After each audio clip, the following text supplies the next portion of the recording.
السلام عليكم ورحمة الله وبركاته. الحمد لله رب العالمين والصلاة والسلام على رسوله الكريم وعلى آله وصحبه أجمعين ومن تبعهم بإحسان إلى يوم الدين. أما بعد.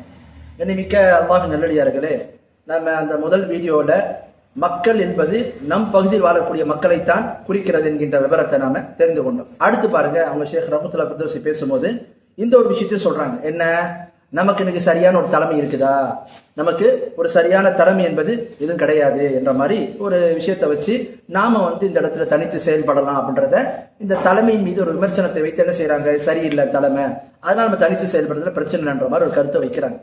சரி, இப்ப தலைமை சரியில்லைன்னு சொன்னா, தலைமைனா என்ன, அந்த பிறையை தீர்மானிக்கக்கூடிய அந்த அதிகார குழு கமிட்டி, அந்த பிறை கமிட்டி, இவங்க சரியில்லைன்னு சொல்லிட்டு சொல்றாங்களா தலைமை, இது சரியில்லைன்னு சொல்லிட்டு சொல்றது இந்த அர்த்தத்துல சொல்றதா இருந்தா, இன்னும் அர்த்தத்துல அதுக்கு ஒரு விஷயம் கூட அவங்க சொல்றாங்க. அது என்ன, ஆந்திரால பார்த்தா பிறையை ஏத்துக்கிறீங்க, கேரளால பார்த்தா ஏன் ஏத்துக்க மாட்டீங்கன்னு. இதைத்தான் நம்ம திரும்ப திரும்ப சொல்றோம். பிறை விஷயத்துல ஃபிக்கு பாடங்கள்ல இதை பத்தி என்ன பேசிட்டு இருக்குன்றது, பேசப்பட்டிருக்குன்றது கொஞ்சம் பாருங்க.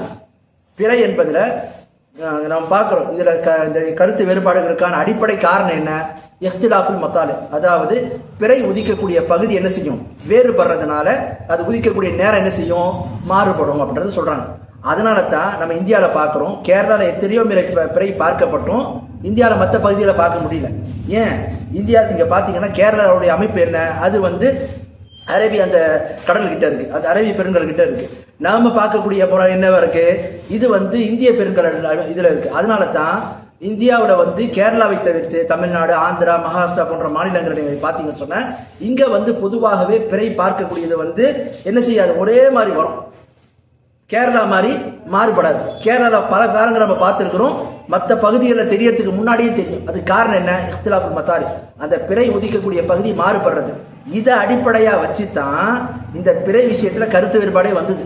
அப்ப முதல்ல நம்ம விளங்கிக்கணும், ஏன் ஆந்திரா பிறையை ஏத்துக்கிறாரு, கேரளா பிறையை ஏத்துக்க மாட்டாரு, பாமர மக்கள் மாதிரி பேசாதீங்க. முதல்ல இது சொந்த கல்வி இல்ல என்ன பேசப்பட்டிருக்கு, அதே மாதிரி ஹதீஸ் நூல்கள்ல, அதனுடைய விரிவுரைகள்ல, ஃபிக்கு நூல்கள்ல இதை பத்தி என்ன பேசுறாங்க, இஹ்திலாஃபுல் மத்தாரினா என்ன, ஏன் இந்த கருத்து வேறுபாடு வந்துச்சு, சபுல் ஹிலாஃப் என்ன, இதெல்லாம் பாருங்க, பார்த்துட்டு அப்புறம் பேசுங்க. இப்போ அந்த அடிப்படையில் பார்த்தீங்கன்னா இந்த கருத்து வேறுபாடுக்கான அடிப்படை என்ன, இதுதான். இங்கே கேரளாவுடைய அந்த நில பரப்பு என்பது, அந்த நிலபூமி இதனுடைய அந்த இது வேற, மற்ற பகுதிகளுடைய அந்த என்ன சொல்லுவாங்க, அதனுடைய அமைப்பு என்பது வேற.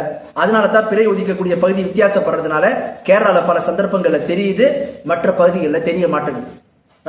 மேலும் நீங்க பாத்தீங்கன்னா இந்தியாவில் கேரளாவை தவிர்த்து மற்ற மாநிலங்கள் எல்லாமே மேக்சிமம் என்ன, 99% ஒரே மாதிரி தான் அந்த அமைப்புல தான் வரும் பெருநாள் என்பது. அப்ப இதை நாம புரிந்து கொள்ள வேண்டும். அடுத்து பாருங்க, ரெண்டாவது, அந்த தலைமைத்துவம் சரியில்லை என்பது இந்த அர்த்தத்துல சொல்றதா இருந்தா, எந்த அர்த்தத்துல, அவங்களுடைய அக்கீதா சரியில்லை, அவங்களுடைய கொள்கை சரியில்லை, அவங்கள்ட்ட குஃபர் இருக்குது, சூஃபி கூட்டமா இருக்கிறாங்க, தரிகா கோஷ்டியா இருக்கிறாங்க என்கின்ற மாதிரி விமர்சனத்தை வைத்து தலைமை மீது விமர்சனம் செய்வதாக இருந்தா, இது சம்பந்தமா நம்ம என்ன சொல்றோம். ஒண்ணு, முதல் விஷயம் என்ன, இமாம் அஹ்மத் பின் ஹம்பல் ரஹிமஹுல்லாஹ்வுடைய வாழ்க்கையை நம்ம பார்க்கிறோம். இமாம் அஹ்மத் பின் ஹம்பல் ரஹிமஹுல்லாஹ் அவர்கள் இருக்கட்டும், அவங்க காலத்தில் வாழ்ந்த பல இமாம்களுடைய வாழ்க்கையை நம்ம பார்க்கிறோம். அன்று வாழ்ந்த அப்பாசியாக்களுடைய அந்த ஹலீஃபாக்கள் முஅ்தஸிலா, ஜஹ்மியாக்களுடைய அந்த சித்தாந்தங்களை ஏற்றுக்கொண்டிருந்தாங்க. குறிப்பாக குர்ஆன் படைக்கப்பட்டதுன்ற விஷயத்துல ஜஹ்மியாக்களுடைய அந்த கூற்று, முஅ்தஸிலாக்களுடைய கூற்று அன்று வாழ்ந்த ஆட்சியாளர்கிட்ட இருந்துச்சு, அதை அவங்க ஏற்றுக்கொண்டிருந்தாங்க. அதனால தான் அஹ்மத் பின் ஹம்பல் ரஹிமஹுல்லாஹ் அவ்வளவு கொடுமை பண்ணாங்க, நீங்களும் அந்த கருத்தை ஏற்றுக்கணும்னு சொல்லி. அப்படி இந்த குஃப்ரான கொள்கையை அவங்க ஏற்றுக்கொண்டிருந்தோம், அவங்க என்ன செஞ்சாங்க, அவங்களுக்கு எதிராக அவங்க செயல்படலை. அவர்களை இவங்க ஆட்சியாளர்கள் சரியில்லை, தலைமைத்துவம் சரியில்லைன்னு சொல்லிட்டு எந்த விதமான ஒரு எதிர்ப்பு என்ன செய்யல, அவங்க சொல்லலை. அவங்கள முஸ்லீம் ஆட்சியாளராக தான் பார்த்தாங்க, இஸ்லாமிய அரசாங்கமாக தான் பார்த்தாங்க. அதுக்கு அவங்க என்ன செய்தாங்க, அதுக்கு கீழே தான் கட்டுப்பட்டு வாழ்ந்தாங்க. அப்ப இந்த ஒரு விஷயத்தை நாம விளங்கிக் கொள்ள வேண்டும். அதனால அவர்கள் குர்ஆன் படைக்கப்பட்டதுன்ற குஃப்ரான விஷயத்த சொன்னதுனால அவங்க மார்க்கத்தை விட்டு வெளியே போயிட்டாங்க, தலைமைத்துவத்தில் இல்லை அப்படின்றதெல்லாம் பார்க்கல. அப்ப இந்த ஒரு விஷயத்தை நாம விளங்கிக்கணும்.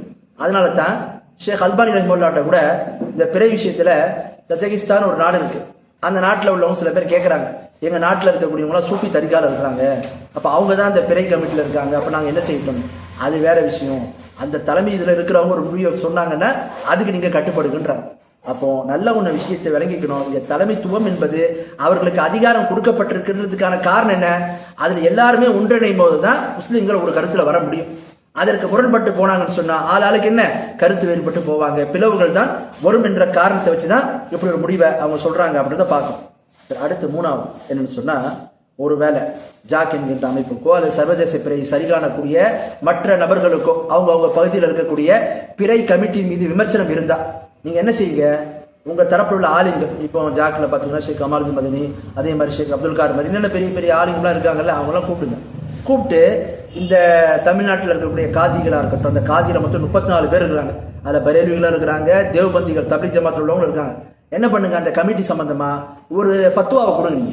என்னன்னு சொல்லி, இந்த பிறை அறிவிப்பு செய்யக்கூடிய இந்த கமிட்டி குஃபுர்ல இருக்கிறாங்க, இவரெல்லாம் காஃபிர்கள், இவங்களுடைய அறிவிப்பை நம்ம ஏற்றுக்கொள்ளக்கூடாது அப்படின்னு ஒரு ஃபத்வா கொடுங்க. அந்த ஃபத்வா மார்க் அடிப்படையில் மார்க்க ஞானத்தோடு ஆதாரத்தோடு நீங்க கொடுத்தீங்கன்னா மக்கள் என்ன செய்வாங்க, இதுல இப்போ ஒரு கருத்துக்கு நம்ம வரலாம். அப்படி ஃபத்வா கொடுக்க முடியுமா? இந்த மாதிரி இவங்க காஃபிர் அவங்க காஃபிர் சொல்ல முடியுமா? தக்ஃபீர் முஅய்யன் பண்ண முடியுமா உங்களால? அப்ப எந்த அடிப்படையில பாமர மக்கள் மத்தியில நீங்க இது ஒரு பிரச்சாரத்தை எடுக்கிறீங்க, அவங்க சூஃபி தரிக்கால இருக்கிறாங்க, இந்த இதுல கலந்துக்கிறாங்க, அந்த இதுல கலந்துக்கிறாங்கன்னு சொல்லிடுறீங்க. அப்ப ஒரு தீர்ப்பை சொல்லுங்க. தீர்ப்பை சொல்லிட்டு அந்த விஷயத்தை தெளிவு அடையலாங்க. ஏன் அப்ப இதுல இருந்து பின்தங்குறீங்க? அப்ப உங்களுக்கு இந்த விஷயத்துல உறுதியான நிலைப்பாடு இருக்குன்னு சொன்னா அவங்கள தக்ஃபீர் முயன்ற அடிப்படையில நீங்க தக்ஃபீர் செய்யுங்க. அவங்கள நீங்க அறிவித்துருங்க, இந்த பிறை கமிட்டி என்பது இஸ்லாமிய கமிட்டி கிடையாதுன்னு சொல்லி. சர்ச்சை முடிஞ்சது, பண்ண முடியுமா அப்படி? அப்போ இது என்ன ஒரு சரியான அணுகுமுறை கிடையாது. இது மக்கள் மத்தியில காலங்காலமா இப்ப நீங்க பண்ணிட்டு இருக்கிறது பிரிவினைகளுக்கும் மேலும் இது மக்கள் மத்தியில பிரச்சனைகளுக்கு தான் காரணமாக அமையும் என்பதை நம்ம பார்க்கிறோம். ஆகவே இந்த இடத்துல சரியான தலைமை என்பது இங்க நம்ம யாரும் அவங்கள என்ன செய்யல, அவர்களுக்கு நம்ம மார்க் அடிப்படையில் எல்லா விஷயங்களும் கொடுக்கலாம். அவங்களுக்கு கொடுக்கப்பட்ட அதிகாரம் மக்கள் அனைவரும் அதுல ஒன்றிணைறாங்க என்கின்ற அர்த்தத்தோடு நம்ம என்ன செய்யறோம், அதை பார்க்கிறோம். எனவே அதை அந்த அளவுக்குள்ள வைத்துக் கொள்ள வேண்டும். மேலும் அந்த இதில் இருக்கக்கூடிய கமிட்டியில தப்லீக் சிந்தனையாளர்களும் இருக்கிறாங்க. அவர்கள் தௌஹீத் உலூஹிய்யா சொல்லக்கூடிய விஷயங்கள்ல வெளிப்படையா தர்கா போன்ற வழிபாடுகளை சரி காணக்கூடியவங்க கிடையாது. அப்ப அப்படிப்பட்ட நிலையில் இருக்கும்போது நம்ம இந்த மாதிரி மக்கள் மத்தியில ஒரு பிரச்சாரத்தை பரப்பி தலைமை சரியில்லை, அது குஃப்ரான காரியம் பண்றாங்கன்னு சொல்லிட்டு சொல்லும் போது நேரடியா சொல்லுங்க, காஃபிர் தீர்ப்பளிங்க.